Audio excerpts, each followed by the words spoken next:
তো আজকে আমরা একটা আইসিটি চ্যাপ্টার নিয়ে আলোচনা করব। সেটা হলো কি আইসিটি চ্যাপ্টার 3.2 অধ্যায় 3-এর দুইটা অংশ আছে। একটা হলো গিয়ে আপনার 3.1 আরেকটা হলো গিয়ে 3.2। তো ইন্টারমিডিয়েট স্টুডেন্টের ক্ষেত্রে আইসিটি সবচেয়ে বেশি মাথা ব্যথা হলো কি এই 3.2 নিয়ে। তো আজকে আমরা এই জিনিসটা এক্সপ্লোর করব, দেখি কতটুকু সহজভাবে একটা চ্যাপ্টার সলভ করা যায়। আচ্ছা, 3.2 এর সেকেন্ড পার্ট সেটা হলো গিয়া আমার ডিজিটাল ডিভাইস ও বুলিয়ান অ্যালজেব্রা, এই চ্যাপ্টারটা। তো এই চ্যাপ্টারের ক্ষেত্রে সবার আগে আমার কিছু জিনিস জানতে হবে। এগুলোর মধ্যে সবার প্রথমে আসতেছে বুলিয়ান বীজগণিত। বুলিয়ান বীজগণিতের মধ্যে বুলিয়ান অ্যালজেব্রাটা কি, এটা আগে আমাদের জানতে হবে। তো বুলিয়ান অ্যালজেব্রার কথা মাথায় আসলেই আমাদের একটা জিনিসের কথা মাথায় আসে, সেটা হলো গিয়ে একটা বিজ্ঞানীর নাম। বিজ্ঞানীটাকে, এই যে বুলিয়ান লেখাটা দেখতেছেন, এই বিজ্ঞানীর নামেই মূলত এই ধরনের ম্যাথগুলো আর কি আসছে। তো ওনার নাম ছিল, ভদ্রলোকের নাম ছিল জর্জ বুল। কি নাম ছিল? জর্জ বুল। তো উনি কি করছিল, ওনার কাজটা কি ছিল, সেই জিনিসগুলো আমরা দেখব। তো এই ভদ্রলোক 1847 সালে একটা বই লিখছিলেন। 1847 সালে একটা বই লিখছিল, সেই বইটার নাম ছিল কি? The mathematical analysis of logic.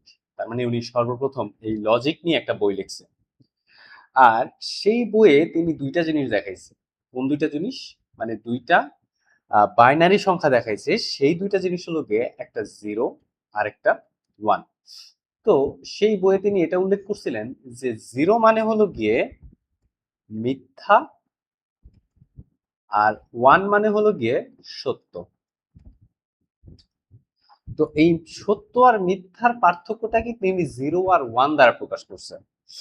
আচ্ছা, যদি আমরা এর কিছু নীতি বা এই বুলিয়ান অ্যালজেব্রা কাকে বলে এইসব জিনিস একটু আলোচনা করি, তাহলে আমরা একটু দেখি কি কি করা যায়। আচ্ছা, ওয়েট।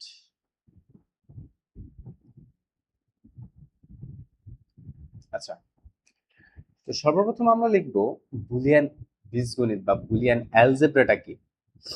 তো আমরা যদি বইয়ের ভাষায় লিখতে চাই তাহলে আমরা কি লিখতে পারি, যে জর্জ বুল প্রদত্ত যুক্তির ওপর, মানে উনি তো একটা যুক্তি দিয়েছিল, সেই যুক্তির উপর ভিত্তি করে গণিতের যে শাখা উন্মোচিত হয়েছে তাকে বলা হচ্ছে বুলিয়ান অ্যালজেব্রা। আবার যদি বলি, জর্জ বুল প্রদত্ত যুক্তির ওপর ভিত্তি করে গণিতের যে শাখা উন্মোচিত হয় তাকে বলা হয় কি? Boolean algebra. আর এই বুলিয়ান অ্যালজেব্রার যে নিয়ম কানুন গুলো মেনে চলে এগুলোকে বলা হয় বুলিয়ান স্বতঃসিদ্ধ, যেটা আমাদের ক খ তে আসে। বুলিয়ান স্বতঃসিদ্ধ জিনিসটা মাথায় রাখবেন। বুলিয়ান স্বতঃসিদ্ধ, স্বতঃসিদ্ধ, শত, সরি ভুল হয়ে গেছে।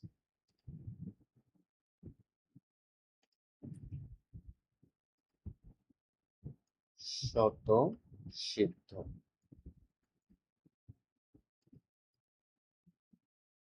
কাকে বলে? তো এটা আমাদের পরীক্ষায় কতে আসে মেইনলি, আপনারা যদি দেখে থাকেন। তাহলে এটা কাকে বলে? তো যদি আমি বইয়ের ভাষায় বলি তাহলে কিভাবে বলা যায়?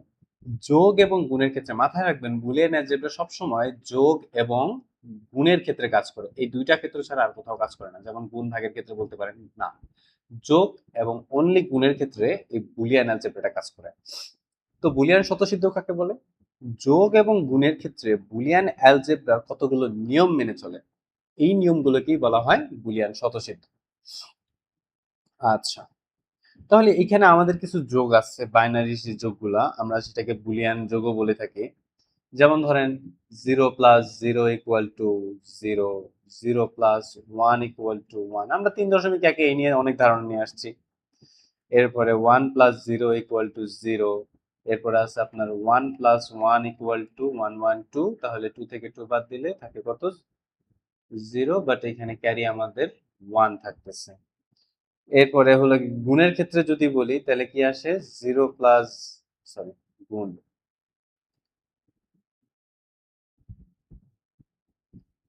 0 into 0 equal to 0, 0 into 1 equal to 0, এরপর 1 into 0 equal to 0 and 1 into 1 equal to 1। এই কয়টা যোগ আর গুণ যদি আমরা মাথায় রাখি তাহলে আমরা এই চ্যাপ্টার ইজিলি সলভ করতে পারবো, কোনো ব্যাপারই না আমাদের জন্য। আচ্ছা, এরপরে এটার কিছু বৈশিষ্ট্য আছে, বুলিয়ান অ্যালজেব্রার কিছু বৈশিষ্ট্য আছে। কি কি বৈশিষ্ট্য? যদি আমরা বৈশিষ্ট্যগুলো একটু দেখি, সেটা হলো গিয়ে সবার প্রথম হলো গিয়ে আমাদের দুইটা সংখ্যা ব্যবহার করতে হবে। দুইটা সংখ্যা বলতে দুইটা অঙ্ক। সেই অঙ্ক দুইটা কি? এক হলো গিয়ে 0 আর 1। তো আমাদের এক নম্বর বৈশিষ্ট্য কি? বুলিয়ান অ্যালজেব্রা শুধুমাত্র 0 এবং 1 দুটি মাত্র অঙ্ক ব্যবহৃত হবে। দুই নম্বরটা কি? মনে করেন কোনো যোগ আর গুণের ক্ষেত্রে এটার গাণিতিক কাজ করা হয়, তো দুই নম্বর নিয়মটাও এটা। তিন নম্বরটা কি হবে? এখানে কোনো ধরনের ভগ্নাংশ, লগারিদম, বর্গ, ঋণাত্মক সংখ্যা, কাল্পনিক সংখ্যা ইত্যাদি ব্যবহার করা যাবে না। প্রত্যেকটা জিনিসেরই একটা কিছু লিমিটেশন থাকে।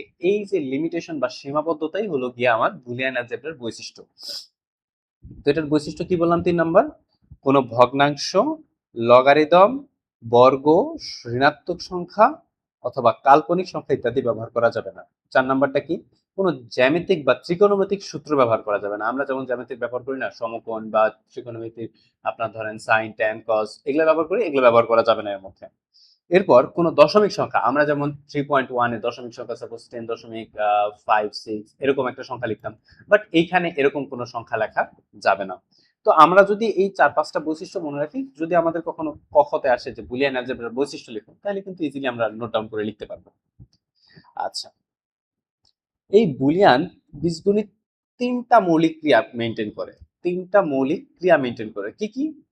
এক নাম্বার, সেটা হলো গিয়ে আপনার যোগের ক্রিয়া।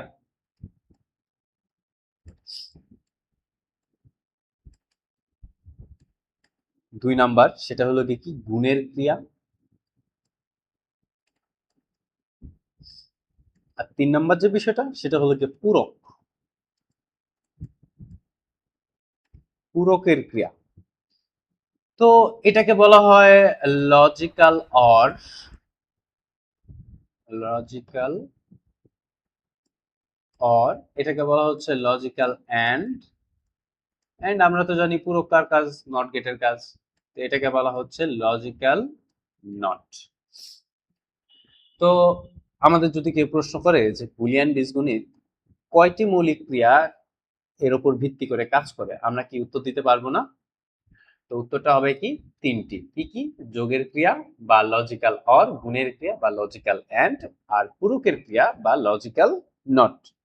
তো আমরা মনে হয় যে এইটুকু জিনিস যদি এই বুলিয়ান অ্যালজেব্রা সম্পর্কে জানি, তাহলে বাকিগুলো অবশ্যই বুঝবো। আচ্ছা, এরপরে আমাদের আসতেছে বুলিয়ান উপপাদ্য। তো বুলিয়ান উপপাদ্যগুলো কি কি? এই জর্জ বুল যে লজিক্যাল চিন্তাধারা বা মাথায় আনছিল, বা যে চিন্তাগুলো মাথায় করছিল, সেই চিন্তাগুলো সে ইমপ্লিমেন্ট করার চেষ্টা করছে কিসের মাধ্যমে? একটা সার্কিটের মাধ্যমে।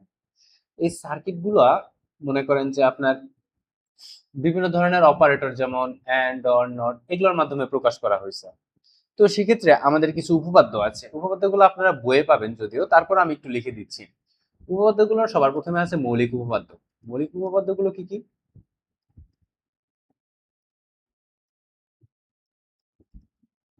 মৌলিক উপপাদ্যের মধ্যে আছে আপনার দুইটা ফর্মে কাজ করে এটা, একটা হলো কি এন্ড আর একটা হলো কি নট। আমি একটু দাগ টেনে নিচ্ছি, সরি।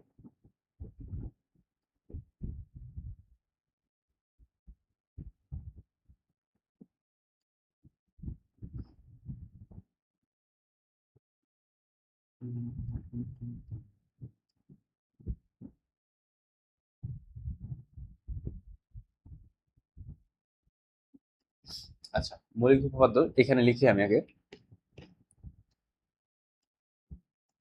And or. তো এন্ড এর ক্ষেত্রে কি কি? যেমন ধরেন এ ইন্টু এ, এন্ড কিন্তু সবসময় গুণের কাজ করে। কিসের কাজ করে? গুণের কাজ। তো এখানে যে উপপাদ্যগুলো আসবে সব গুণ নিয়ে, আর অর কাজ করে যোগের। তো এখানে যে উপপাদ্যগুলো আসবে সব যোগ নিয়ে।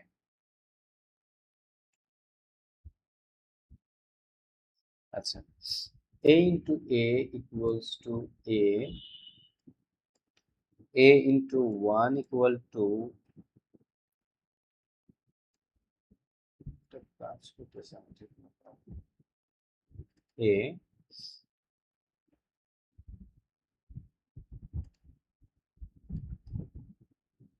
এরপরে আহ আমাদের আছে কি A into zero equal to zero, এরপরে আছে A into A bar equal to zero. আর যদি আমরা যোগের ক্ষেত্রে সেম চারটা জিনিস দেখি সেটা কি হবে, A plus A equal to A plus one equal to one, A plus zero equal to A, আর একটা কি আছে A plus A bar equal to one. এই চারটা হলো কি আমার মৌলিক উপপাদ্য। এই মৌলিক উপপাদ্যের পর আর কি কি আছে, আমাদের সবচেয়ে ইম্পর্টেন্ট যে জিনিসগুলা সেটা হলো কি আমাদের মনে করেন যে বিভাজন উপপাদ্য। এই বিভাজনটা আমাদের সবচেয়ে বেশি কাজে লাগে, বিশেষ করে সরল করার সময়। বিভাজন বিভাজন উপপাদ্য। বিভাজন উপপাদ্যটা কেমন, যেমন ধরেন এখানে একটা ফাংশন দেওয়া আছে এ আর এখানে দেওয়া আছে বি প্লাস সি।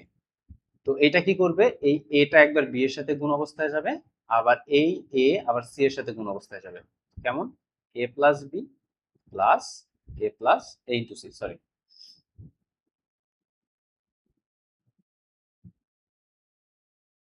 এ ইন্টু সি। তো সেম জিনিসটা যদি আমরা অর গেটের ক্ষেত্রে দেখি এটা কেমন হবে, এটা হবে হলো গিয়ে A plus B plus C. এটার ফাংশনটা কেমন হবে, এটার ফাংশনটা হবে, ওয়েট মিস্টেক হয়ে গেছে, এ ইন্টু বি সি থাকবে, এটা অনুষঙ্গ লিখে ফেলছিলাম, আচ্ছা যাই হোক, এ প্লাস বিসি, এ প্লাস বিসি, এটার ফাংশনটা হবে A plus B A plus C. আপনার এই সূত্রটা সবচেয়ে বেশি কাজে লাগবে আপনার সরল করার ক্ষেত্রে, সবচেয়ে বেশি। এন্ড ইভেন এটা এমসিকিউ তো অনেকবার আসছে, এমসিকিউ। আচ্ছা, এরপরে হলো গিয়ে আমাদের সবচেয়ে বেশি যেটা এমসিকিউ তে আসে সেটা হলো গিয়ে ডিমর্গানের, বলে আমাদের নিচের কোনটি ডিমর্গানের সূত্র। তো ডিমর্গানের সূত্রটা কেমন সেটা একটু যদি দেখি, ডিমর্গানের দুইটা সূত্র আছে, একটা অর ক্ষেত্রে একটা এন্ড এর ক্ষেত্রে। তো এন্ড এর ক্ষেত্রে সূত্রটা কেমন হবে, ডিমর্গান।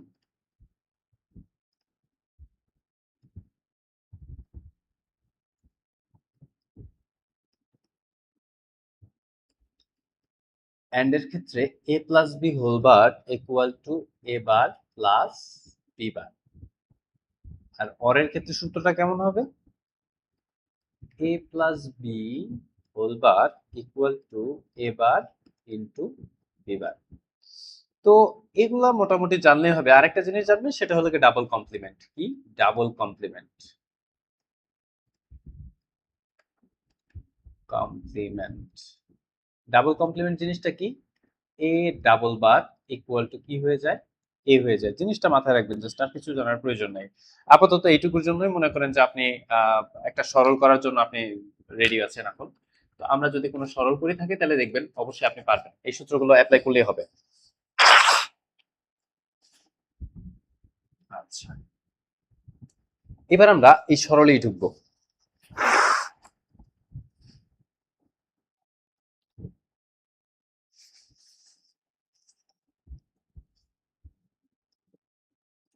তো চলেন আমরা একটা ফাংশন নিই শুরুতে। তো ধরেন আমি একটা ফাংশন নিলাম A plus B whole bar plus A. এই ফাংশনটাকে বললো সরল করো। আচ্ছা, সবার প্রথম দেখবো সরল করা জিনিসটা কি, সরলটা কি। সরল হলো গিয়ে এই যে একটা জটিল ফাংশন দেওয়া আছে, এটা একটা কমপ্লেক্স ফাংশন, কমপ্লেক্স ফাংশন। এই ফাংশনটাকে আমি সিম্পলে কনভার্ট করব। কিসে কনভার্ট করব, সিম্পলে। আমরা যেমন ইংলিশ সেকেন্ড পার্টে পড়তাম যে সিম্পল কমপ্লেক্স কম্পাউন্ড। তো এই যে একটা জটিল বাক্য থেকে আমরা একটা সরলে পরিণত করবো, মানে সরল ফাংশনে পরিণত করব। কিভাবে করব সেটা একটু দেখি। তো সবার প্রথম কি আছে আমার এখানে ফাংশনটা A plus B whole bar plus A. আচ্ছা, যদি আমরা একটু দেখি তাহলে এটা কিভাবে করা যায়। আমরা সবার আগে দেখব এইটুকুকে, কারণ আমার সরল করতে হলে সবার প্রথম যে বড় বারটা থাকবে, মাথায় রাখবেন এখানে কিছু স্টেপ লিখে দিচ্ছি। স্টেপ ওয়ান, সবার প্রথম বড় বার নিয়ে কাজ করতে হবে। যদি বড় বার থাকে,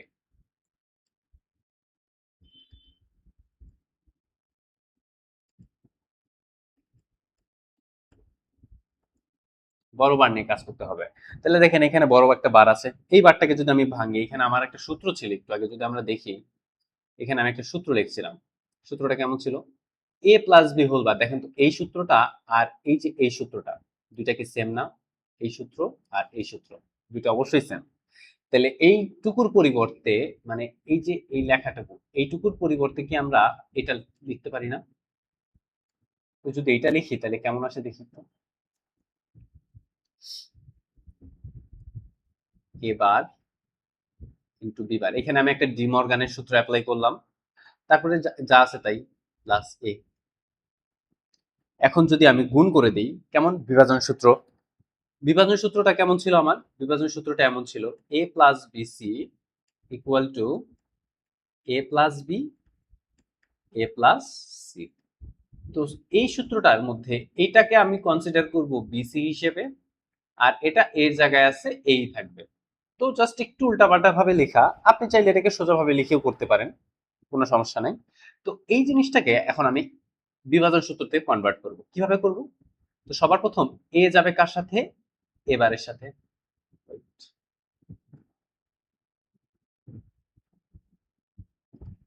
সবার প্রথম এই এ যাবে এবারের সাথে, তারপর এই এটা যাবে বিবারের সাথে।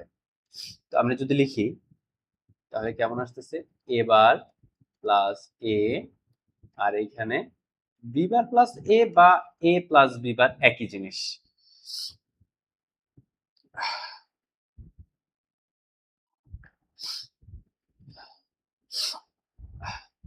তারপরে এইখানে দেখেন, এখানে আমার কি ছিল?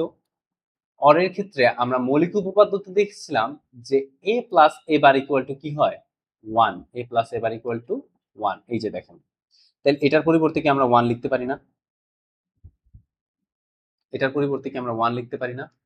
তাহলে ওয়ান লিখে দিলাম, এখানে তো কিছু নাই, তার মানে গুণ অবস্থায় আছে, আর এটা আমি সোজা করে লিখলাম এ প্লাস বি বার। তাহলে আমাদের অ্যান্সারটা কি আসলো? এ প্লাস বি বার। তো এটা মনে করেন যে একদম সিম্পল একটা সরল ছিল। তো আমরা আরো কিছু দেখব, চলেন আরেকটা দেখি। এবার মনে করেন এরকম একটা ফাংশন দেওয়া আছে, এ প্লাস বি হোল বার, সাথে দেওয়া আছে এ বার প্লাস বি। এটা কিভাবে সলভ করা যায়?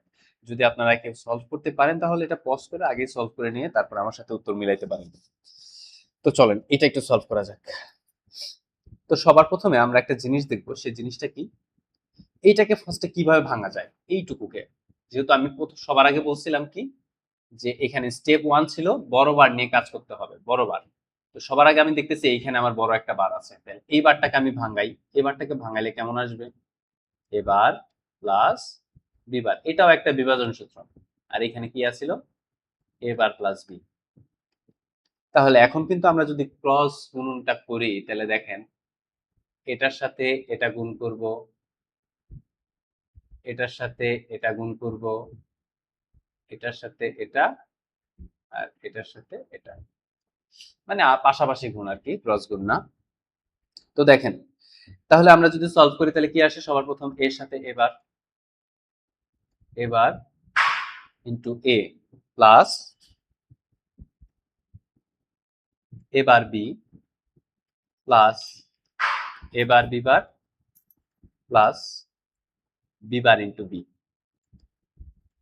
আচ্ছা, তাহলে আমরা একটা জিনিস দেখছিলাম, সেটা হলো গিয়ে এ ইন্টু এ, আমরা মৌলিক উপপাদ্য দেখেছিলাম এ ইন্টু এ ইকুয়াল টু এ। তাহলে আমরা এবারকে আমরা এ কনসিডার করতে পারি, তাহলে এ ইন্টু এ ইট মিনস আমরা এবার লিখতে পারি এখানে। সাথে আমার কি ছিল?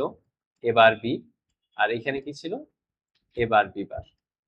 আর আমরা নর্মালি জানি কি, B bar into B equal to zero. এটাও একটা মৌলিক উপপাদ্য।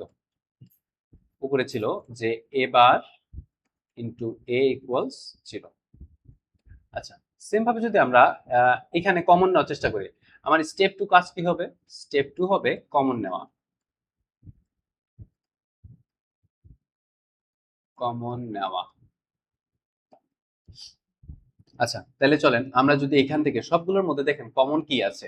কমন একটা ফাংশন, সেটা হলো গিয়ে আছে এবার, সরি, দেখেন তিনটার মধ্যেই কিন্তু আমার এবার আছে। তাহলে আমি যদি এবারটাকে কমন নেই, তাহলে সামনে কি থাকতেছে? এখানে কিছু নাই, এবারে সহগ কিছু নাই, তার মানে 1 আছে। এখানে এবারে সহগ কি ছিল? বি। আর এখানে এবারে সহগ কি ছিল? B bar. তাহলে এখন যদি আমরা 1 প্লাস এর কথা চিন্তা করি, মনে করেন এই বিটাকে আমি এ হিসেবে কনসিডার করব, তাহলে আমরা কি জানি 1 প্লাস এ, এটাও একটা সূত্র ছিল আমাদের। 1 প্লাস এ ইকুয়াল টু কি আমার আসে? 1। তাহলে আমরা যদি কনসিডার করি, তাহলে দেখতে পাবো যে A bar into 1 plus B bar. তারপর কি আসতেছে? এ বার ইন্টু, এটার ক্ষেত্রেও সেম, এটা বি বারটাকে আমি এ কনসিডার করব, তাহলে 1 প্লাস এ ইকুয়াল টু কি আসতেছে? 1। So it means a bar into 1, তার মানে অ্যান্সারটা কি আসে? অনলি এবার। এটাই আমাদের অ্যান্সার। তো আই হোপ আপনারা যদি এরকম করে কিছু প্র্যাকটিস করেন, আপনি মনে হয় ইজিলি একটা জিনিস বুঝতে পারবেন যে আসলে সরল জিনিসটা কঠিন না। যারা মনে করেন যে সরল জিনিসটা আসলে অনেক কঠিন, বাট এটা কিন্তু একদম সহজ একটা জিনিস। আমরা যদি আরেকটু কমপ্লেক্সের দিকে যাই,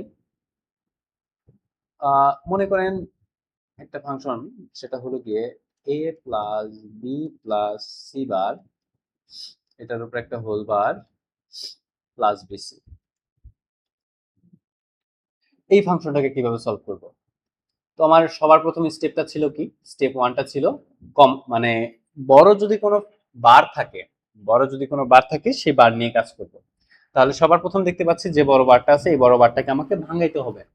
তাহলে যদি এই বড় বারটা নিয়ে কাজ করি, তাহলে বড় বারটা যদি ভাঙাই, তাহলে কেমন আসবে আমার মান? এবার ইন্টু, আর আরেকটা জিনিস মাথায় রাখবেন, যদি বার ভাঙে, বার ভাঙলে চিহ্ন পরিবর্তন হয়, চিহ্ন পরিবর্তন হয়। কেমন চিহ্ন পরিবর্তন হয়? যদি যোগ থাকে হয়ে যাবে গুণ, যদি গুণ থাকে হয়ে যাবে যোগ। কারণ আমরা একটু আগেই দেখছি যে বুলিয়ান বীজগণিত একমাত্র এই দুইটা জিনিসের উপর কাজ করে, একটা হলো গিয়ে যোগ আর একটা গুণ। তাহলে এখানে কি আসবে? এবারটা ভাঙলে এখানে বার বি বার, আর এইখানে যোগ ছিল, তাহলে এখানে সি ডাবল বার, সি এর উপরে তো আগেই একটা বার ছিল, এই জন্য ডাবল বার প্লাস বিসি। এবার কি করা যায়? এবার এইটাকে একটু নিয়ে কাজ করি, আগে দেখি কি কি করা যায়। এবার ইন্টু বি বার ইন্টু, আমি একটু আগে বলছিলাম ডাবল কমপ্লিমেন্ট, এই যে দেখেন এখানে ডাবল কমপ্লিমেন্ট চলে আসছে। সো ইট মিনস এটার উপর থেকে দুইটা বারই সরে যেয়ে অনলি সি বসবে প্লাস বিসি। তো এইটাকে যদি এখন আমরা একটু সাজায় লিখি, দেখেন এইখানে সি আছে বা কমন নেওয়া, সাজায় লিখতে, তাহলে এটাকে কিভাবে লেখা যায়? এবার বিবার সি প্লাস বিসি। তো আমি একটু আগে বলছিলাম যে স্টেপ 2 হলো কি আমার কমন নিতে হবে, তাহলে এখান থেকে কি কমন যাবে? এই দুইটার মধ্যে কমন ফ্যাক্টর কোনটা আছে? কমন ফ্যাক্টর আছে একমাত্র সি। তাহলে যদি আমরা সিটাকে কমন নেই, তাহলে আমার কি অবশিষ্ট থাকতেছে? এবার বিবার প্লাস বি। তো আবার সেই দেখতে পাচ্ছি আমাদের এখানে একটা বিভাজন সূত্র পড়ে গেছে। আমি একটু আগে যেটা বললাম যে আমাদের সরল করতে গেলে সবচেয়ে বেশি বিভাজন সূত্রের প্রয়োজনটা হবে। তাহলে যদি আমরা এই বিভাজন সূত্রটা এখানে অ্যাপ্লাই করি, তাহলে এটাকে আমরা বিসি হিসেবে কনসিডার করব, আর এটাকে আমরা এ হিসেবে কনসিডার করব। তাহলে আমাদের সূত্রটা কেমন ছিল? A plus B into A plus C. তাহলে আমরা যদি নর্মালি লিখি, তাহলে এখানে কি আসবে? এ বার প্লাস বি, আর এর পাশে কি আসতেছে? B bar plus B, B bar plus B. তাহলে এখানে এই বি বার প্লাস বি এর ভ্যালু তো 1 হয়ে যাবে, তাহলে C into A bar plus B. তাহলে এটাকে যদি আমরা একটু ভাঙায় লিখি, আর কিছু করা যাবে এখানে? তাহলে এটা যদি নর্মালি এইভাবে লিখে দিই, এবার প্লাস সি আর এখানে বিসি, তাহলে এটাও অ্যান্সার হইতে পারে।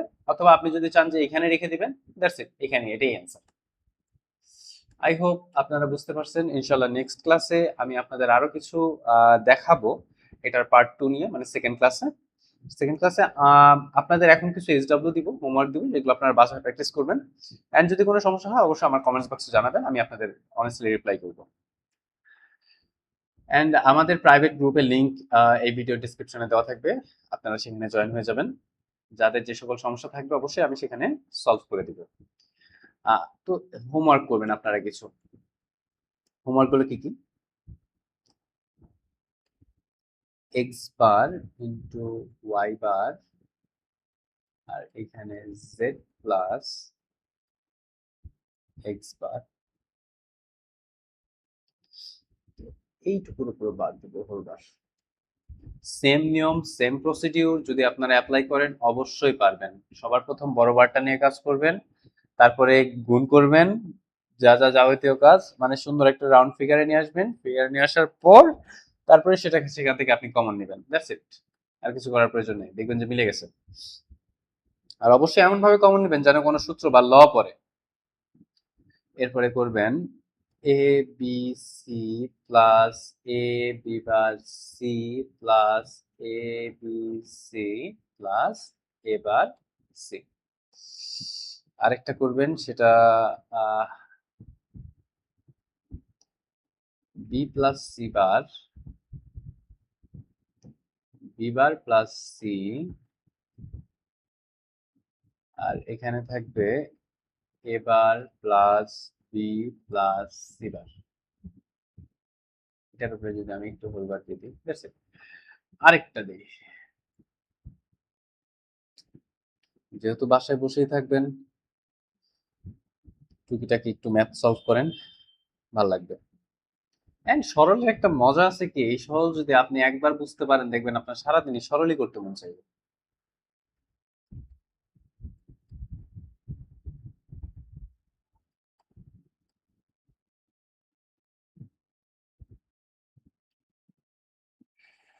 তো আজকের মতো এই পর্যন্তই।